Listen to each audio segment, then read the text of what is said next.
حضرت عمر رضی اللہ تعالیٰ عنہ مسجد نبوی میں بیٹھ کر فیصلے فرماتے تھے. آپ کا وہی ایوان خلافت تھا. آپ نے الگ کوئی محل بنا کر اس پر اخراجات نہیں کیے. مسجد میں بیٹھ کر کیسر و کسریٰ کی تقدیر کا فیصلہ کرتے تھے. بڑے بڑے ممالک کے وفود آتے، حضرت عمر ان سے ہم کلام ہوتے. مسجد کے متصل ہی گھر تھا حضرت عباس بن عبد المطلب کا، حضور کے چچا. حضرت عباس کے گھر پر ایک پرنالہ لگا تھا. چھت سے پانی کبھی کبھی اس پرنالے کے ذریعے مسجد کے صحن میں گرتا اور نمازیوں کو نماز میں تکلیف ہوتی.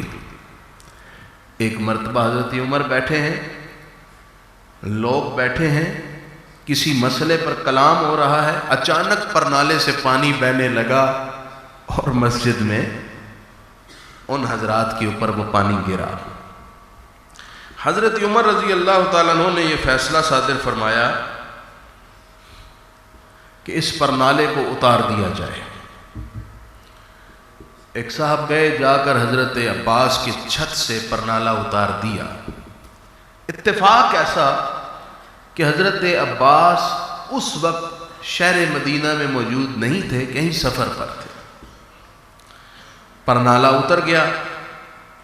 حضرت عباس واپس آئے، دیکھا میرے گھر پر پرنالہ ہی نہیں ہے. پوچھا پرنالہ کہاں گیا؟ بتایا کہ حضرت عمر نے پرنالہ اتروایا ہے. حضرت عباس امیر المومنین حضرت عمر 28 لاکھ مربع میل کا حاکم، جس کے نام سے سارا کفر کانپتا، شیطان جس کا نام سن کر، جس کو دیکھ کر راستہ بدل لیتا. ایسے جاہ و جلال ویسا بادشاہ کسی دنیا نے کبھی نہیں دیکھا ہو. حضرت عمر خلیفۃ الرسول کے خلاف حضرت عباس درخواست لے کر جج کے پاس پہنچ گئے، حضرت زید بن ثابت کے پاس، کہ جناب امیر المومنین کو کس نے اجازت دی کہ وہ میرے گھر سے میری اجازت کے بغیر میرا پرنالہ اتروا دے؟ مجھے میری داد رسی کی جائے اور میرا حق دلایا جائے. حضرت زید بن ثابت نے نوٹس جاری کر دیے کہ امیر المومنین صاحب عدالت پہنچ جاؤ. حضرت عباس بھی پہنچ گئے، امیر المومنین حضرت عمر بھی پہنچ گئے. اب آپ غور سے سنیے گا اور دیکھیے گا کہ اسلام کیسا تھا اور آج ہم نے کیا حشر کیا اس دین کا. اب حضرت عباس بیٹھے ہیں، حضرت عمر بیٹھے ہیں، سامنے قاضی بیٹھے ہیں. حضرت عباس نے کہا کہ آپ اپنا دعویٰ پیش کریں. انہوں نے کہا جی میرے گھر سے میری اجازت کے بغیر حضرت عمر نے پرنالہ اتارا، مجھے اس کا جواب چاہیے. حضرت عمر نے کہا جی نمازیوں کو تکلیف ہوتی، وفد کو تکلیف ہوتی، پانی گرتا تھا، میں نے لوگوں کو تکلیف سے بچانے کے لیے یہ پرنالہ اتروایا ہے. حضرت عباس کہنے لگے شاید حضرت عمر کو یہ علم نہیں کہ جب میں مدینہ منورہ میں آیا، جہاں آج میرا مسجد نبوی سے متصل گھر ہے، یہاں رسول اللہ نے اپنے ہاتھ سے ایک چھڑی کے ساتھ نشان لگائے، کہا عباس چچا یہاں اپنا گھر بناؤ. میں نے اس بنیاد پر گھر بنایا. جب گھر بن گیا تو رسول اللہ صلی اللہ علیہ وسلم نے فرمایا کہ پرنالہ لاؤ. میں پرنالہ لایا تو آقا کریم علیہ السلام نے مسجد کی طرف مجھے کہا کھڑے ہو. میں کھڑا ہوا تو میرے کندھوں پر چڑھ کر حضور نے خود پرنالہ لگایا تھا. تو جس پرنالے کو خود رسول اللہ نے لگایا، عمر کون ہوتے ہیں اس پرنالے کو اتارنے والے؟ حضرت عمر نے یہ سنا تو آپ کانپ گئے. کہا یہ بات تھی؟ کسی قسم کی ایگو، انا کو درمیان میں نہیں آنے دیا. کہا حضور خدا جانتا ہے یہ بات میرے علم میں نہیں تھی. اب آپ ایک درخواست قبول کیجئے، میرے ساتھ مسجد چلے۔ حضرت عباس کو لے کر مسجد میں پہنچے۔ حضرت عمر اب بوڑھے ہو چکے ہیں، کہا پرنالہ لاؤ، پرنالہ آ گیا۔ اسی دیوار کے ساتھ جہاں پرنالہ تھا حضرت عمر کھڑے ہو گئے، کہا کہ اے رسول اللہ کے چچا عباس، اب آپ بوڑھے عمر کے کندھوں پر چڑھ کر وہیں پرنالہ لگا دیں جہاں رسول اللہ نے پرنالہ لگایا ہوا تھا۔ وہ پرنالہ لگانے کے لیے حضرت عباس اوپر چڑھے، نیچے آئے تو کہنے لگے اے عمر، میں اپنا گھر اللہ کی رضا کے لیے، مسجد نبوی کے لیے وقف کرتے ہوئے آپ کے حوالے کرتا ہوں، آپ اس گھر کو گرائیں اور سارے کا سارا گھر ہی مسجد میں شامل کر لیں۔ میں تو بس یہ دیکھ رہا تھا کہ یہ وہی عمر ہے جو عہد رسالت میں تھا، یا آج کیسر و کسریٰ کو فتح کرنے کے بعد اس کے رویے میں تبدیلی آ گئی۔ مجھے معلوم ہو چکا یہ عمر بدلا نہیں، یہ وہی درویش عمر ہے جو رسول اللہ کے زمانے میں ہوتا تھا۔ میں تو صرف یہ دیکھنا چاہتا تھا، یہ میرے آقا کے صحابہ تھے، رحماء بینہم، جن کے لیے قرآن نے کہا کہ یہ آپس میں ایک دوسرے کے حق میں بڑے شیر و شکر ہے، بڑے مہربان اور کریم ہیں، ان کے دل ایک دوسرے کی محبت سے بھرے ہوئے ہیں۔ یہ رسول اللہ کے صحابہ تھے۔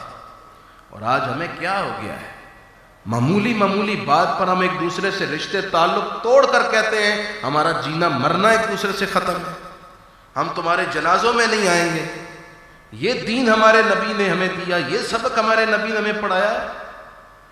کس منہ سے ہم اپنے آپ کو ان کا امتی کہتے ہیں؟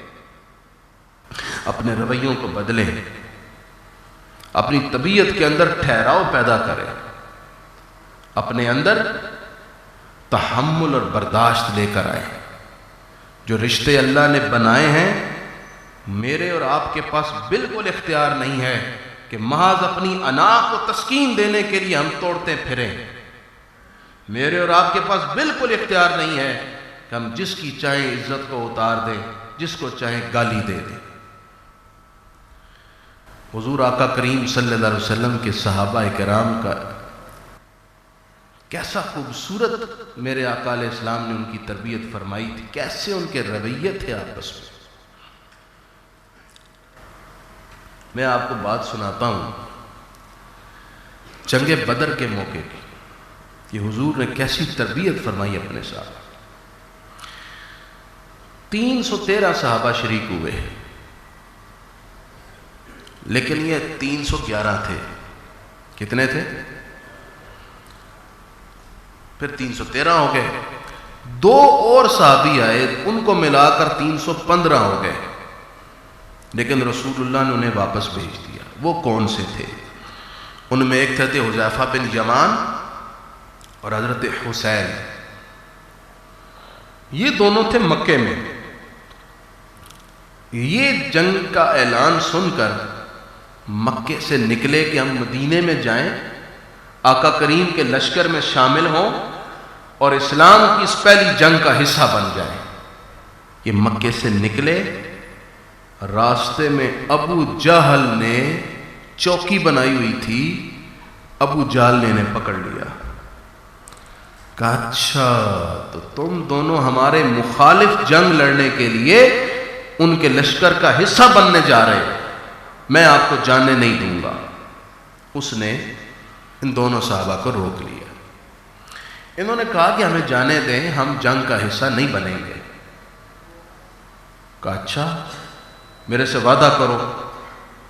ابو جہل نے ان سے وعدہ لیا اور انہوں نے وعدہ کیا کہ ہمیں یہاں سے جانے دو، ہم جنگ کا حصہ نہیں بنیں گے۔ اب یہ بات بڑے توجہ سے سننی ہے اور اسی پر میں اپنی بات ختم کروں گا۔ کہا مجھے ہمیں جانے دیں، ہم وعدہ کرتے ہیں ہم رسول اللہ کے لشکر کا حصہ بن کر تمہارے خلاف جنگ نہیں کریں گے۔ یہ بات کہہ کے جان چھڑائی اور وہاں سے نکل آئے۔ دل میں یہی تھا کہ یہاں سے جان چھوٹ جائے، وہاں جا کر آقا کریم علیہ السلام کے لشکر کا حصہ بن کر ہم جنگ میں شریک ہوں گے۔ لیکن وعدہ کیا کیا کہ ہم جنگ میں نہیں جائیں گے۔ یہ مدینہ منورہ پہنچے، لشکر رسول میں شامل ہوئے اور بدر کے میدان میں آ گئے۔ بات چیت میدان بدر میں ہو رہی تھی تو دوران گفتگو انہوں نے اپنی کہانی سنا دی کہ ہم جب مکہ سے آ رہے تھے تو ابو جہل نے یہ وعدہ لیا تھا کہ آپ جنگ میں شریک نہیں ہوں گے، لیکن یا رسول اللہ ہم نے تو اس سے جان چھڑانی تھی، ہم اس سے صرف زبانی وعدہ کر کے آگے، دل میں یہی تھا کہ آپ کے لشکر میں شامل ہوں گے۔ اب دیکھیے 313 مسلمان ہیں اور 1000 دشمن ہیں، 2 بندوں کا اضافہ کتنا بڑا اضافہ ہے، 315 تعداد ہو جاتی ہے۔ اور پھر یہ جنگ کا موقع ہے، یہاں گنجائش نکل سکتی تھی کہ جنگ کا موقع ہے، تعداد کم ہے، تلواریں بھی تھوڑی ہیں، سواریاں بھی کم ہیں، اور ایسے موقعوں پر تو کچھ نہ کچھ جھوٹ کی، وعدہ خلافی کی اجازت ہوتی ہے، تو اس وجہ سے ہم جنگ میں شریک ہو جاتے ہیں، اتنی گنجائش نکل سکتی تھی۔ لیکن سننا بانی اسلام، خدا کے رسول جو امین ہیں، جو صاحب وفائے عہد ہیں، انہوں نے امت کو کیا سبق پڑھایا۔ آپ نے فرمایا حذیفہ بن یمان اور حسین، اگرچہ اسلام کو اس وقت عددی کثرت کی ضرورت ہے، لیکن چونکہ آپ ابو جہل سے وعدہ کر کے آئے ہیں، اس لیے آپ دونوں بدر کے میدان سے واپس چلے جائیں۔ رسول اللہ نے انہیں بدر کے میدان سے واپس بھیج دیا، جنگ میں شریک نہ ہونے دیا۔ ان کی بات کا اس قدر بھرم رکھا تاکہ کسی کو کہنے کی اجازت نہ ملے یہ وہ رسول ہیں جو خاص موقع پر اس طرح کی اجازتیں دے دیتے تھے۔ نہیں، میرے آقا نے اپنے صحابہ کی تربیت ہی ایسی فرما دی، کیونکہ آپ کون ہیں؟ انما بعثت مکارم الاخلاق، انما بعثت لاتمم مکارم الاخلاق۔ آپ فرماتے ہیں رب نے تو مجھے بھیجا ہی اس لیے ہے کہ میں اخلاقیات کو اس کے کمال تک پہنچا دوں گا۔ آج اسی اخلاق کو کمال تک لے جانے کی ضرورت ہے کہ ہم وعدے کے سچے ہوں، قول کے پکے ہوں، ہمارے اندر شرم و حیا ہو، ہمارے اندر ایک دوسرے کی عزت کرنے کا جوہر موجود ہو۔ دوستو، ایمان کا حسن یہ ہے کہ ہمارے اندر برداشت اور تحمل پیدا ہو جائے۔ اس لیے ایک دوسرے کے حوالے سے کسی قسم کے منفی پراپیگنڈے کا حصہ بن کے غیظ و غضب، دشمنی اور عداوت کا شکار نہ ہو۔